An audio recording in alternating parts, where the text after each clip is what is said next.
Hello and welcome. If you are new to programming or considering learning coding, you have come to the right place. I've been coding for 5 years now. During this journey, I've completed 2 internships, and I also work as a full-time software developer for a startup in New Jersey. Right now, I'm pursuing a computer science master's degree. With both successes and failures, I've learned myself many valuable lessons. In this video, I'm going to share with you 5 things that I wish I knew when I first started programming. Without further ado, let's dive in. Number 1, it's not going to be easy. So I'm going to be honest, coding is a very competitive field.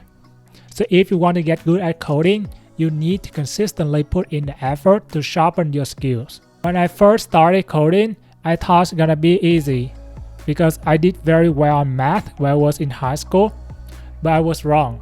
My journey to learn coding has a lot of pains and struggle just like everyone else, and my background has nothing to do with it. You can be good at math, you can be good at science, you can be good at history, it doesn't matter. It doesn't matter what your background is, you need to prepare yourself to put in a lot of work to become a good programmer. Number 2, it's never too late. Are you keep procrastinating because you think you are too young or too old for this? No. It doesn't matter if you are a 14 years old high school student.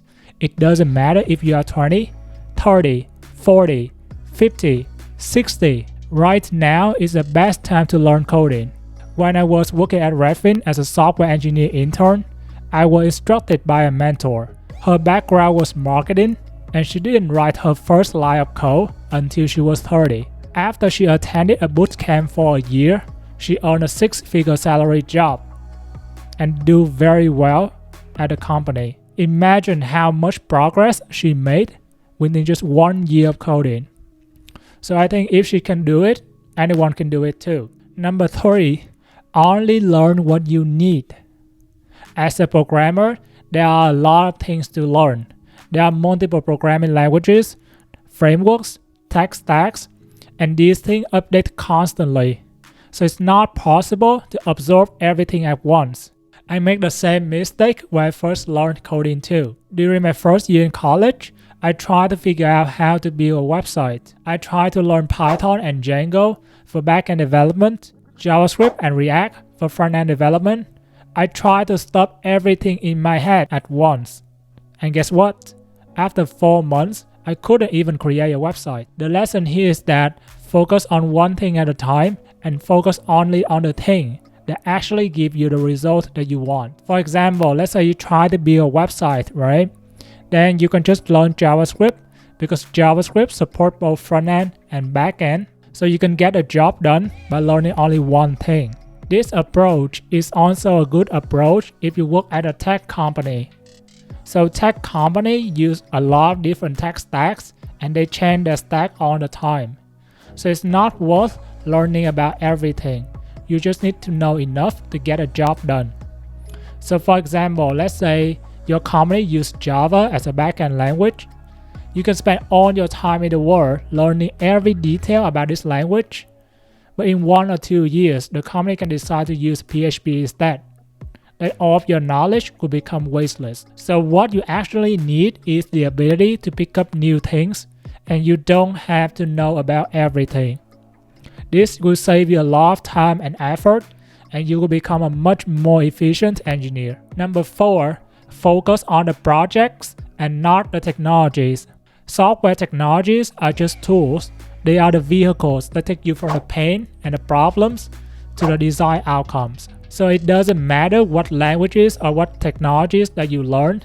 It's much more impressive if you can use your knowledge to build a meaningful project. Let's say you know Python, right? So instead of mentioning that you have some Python experience in your resume, you can use your knowledge, build a project, and put that in the resume. This way, you will impress the recruiters more because they know you use your knowledge to solve a problem. This will instantly make you a high-value candidate. Number 5, networking. Networking is one of the best ways to get good at coding. There's a quote saying, you are the average of your 5 closest friends. and that's true. If you want to become a good software engineer, you need to surround yourself with good engineers. These smart and capable individuals will teach you a lot of things that you don't know. I have a couple of friends working at FAANG, and every time I talk to them, I always learn something new from them. These people are also a great source of referrals because they are friends, they know you, and they trust you. It's very easy for them to refer you to the company, and you will have a higher chance to get an interview. That's it for this video. I hope you enjoy it. If you like the video, please like and subscribe. That supports the channel a lot, and I will see you in the next video. Peace.